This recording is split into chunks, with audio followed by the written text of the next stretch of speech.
Hello, good evening. Welcome to ARS news channel.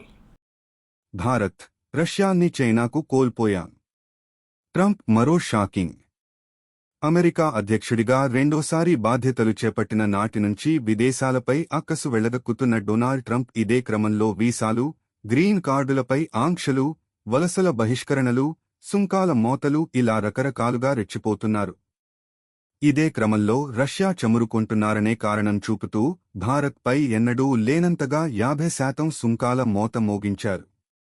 దీంతో భారత్ ఖచ్చితంగా దారికి వస్తుందని లెక్కలేసుకున్న ట్రంప్కు మోడీ గట్టిగానే షాకిచ్చారు. సుంకాల మోత ఎదుర్కోకపోయినా అమెరికాకు బద్ధ శత్రువులైన చైనా అధ్యక్షుడు షీ జిన్పింగ్, రష్యా అధ్యక్షుడు వ్లాదిమిర్ పుతిన్తో మోడీ జట్టు కట్టారు. తాజాగా చైనాలో జరిగిన షాంఘై సహకార సమాఖ్య ఎస్సీఓ సదస్సు సందర్భంగా పుతిన్, జిన్పింగ్లతో కలిసి మోడీ కనిపించడం, ముగ్గురూ నవ్వులు చిందిస్తూ ఫోటోలకు ఫోజులు ఇవ్వడం ట్రంప్కు భారీ షాకిచ్చాయి. దీనిపై వెంటనే స్పందించని ట్రంప్ ఇప్పుడు అదే ఫోటో షేర్ చేస్తూ తన అక్కసు వెళ్లగక్కారు. అమెరికా, భారతదేశం, రష్యాలను చీకటి చైనాకు కోల్పోయింది అంటూ డొనాల్డ్ ట్రంప్ ఇవాళ వ్యాఖ్యానించారు.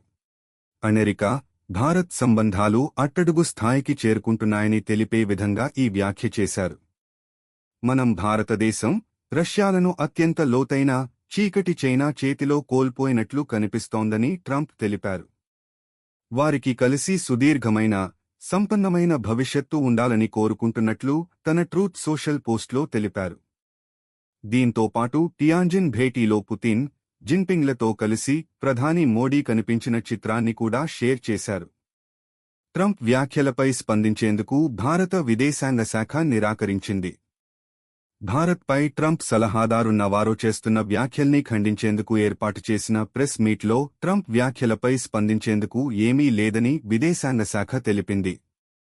ఇప్పటికే ట్రంప్ మోడీ మధ్య గతంలో ఉన్న వ్యక్తిగత సంబంధాలు సైతం క్షీణించాయంటూ అమెరికా మాజీ భద్రతా సలహాదారు సహా పలువురు వ్యాఖ్యానించారు. రష్యా చమురుకొంటూ ఉక్రెయిన్పై ఆ దేశం చేస్తున్న యుద్ధంలో సహకరిస్తున్నామన్న కారణంతో భారత్పై సుంకాలు విధిస్తున్న అమెరికాకు ఇప్పుడు రెండు దేశాలు మరో షాక్ ఇచ్చేందుకు సిద్ధమవుతున్నాయి. ఇప్పటికే అమెరికా సుంకాల పెంపును పట్టించుకోకుండా చమురు కొనుగోళ్లు కొనసాగిస్తున్న ఇరు దేశాలు ఇప్పుడు మరో కీలక అడుగు వేశాయి. ఈ మేరకు ఇప్పటికే చర్చల దశ దాటి నిర్ణయాలు కూడా తీసేసుకున్నారు. త్వరలో దీని ప్రభావం కనిపించనుంది. రష్యా చమురు కొనుగోళ్లను కారణంగా చూపుతూ ట్రంప్పై మనపై సుంకాలు విధిస్తున్నా పట్టించుకోకుండా దూకుడుగా ముందుకెళ్తున్న ప్రధాని మోడీ రష్యాకు మరింత దగ్గరవుతున్నారు. తాజాగా షాంఘై సహకార సమాఖ్య భేటీలో రష్యా, చైనా అధినేతలు పుతిన్, జిన్పింగ్తో అత్యంత సన్నిహితంగా మెలిగిన మోడీ ట్రంప్కు ఇవ్వాల్సిన సందేశం ఇచ్చేశారు. ఇప్పుడు దానికి కొనసాగింపుగా రష్యా నుంచి అత్యాధునిక S-400 క్షిపణి రక్షణ వ్యవస్థలను కొనుగోలుపై ముందుకెళ్తున్నారు. ఇప్పటికే పాకిస్తాన్తో జరిగిన ఆపరేషన్ సింధూర్లో రష్యా తయారీ S-400 క్షిపణి రక్షణ వ్యవస్థలు భారత్ను ఎంతగానే ఆదుకున్నాయి. తొలిసారి వీటిని వాడిన భారత్కు వీటి సత్తా ఏంటో తెలిసొచ్చింది. దీంతో ఆపరేషన్ సింధూర్ ముగిశాక ఇలాంటివే మరిన్ని ఆయుధ రక్షణ వ్యవస్థలు కావాలంటూ భారత్ ఆర్డర్లు పెట్టింది. వీటికి ఆమోదం తెలుపుతూ రష్యా తాజాగా పని మొదలుపెట్టేసింది.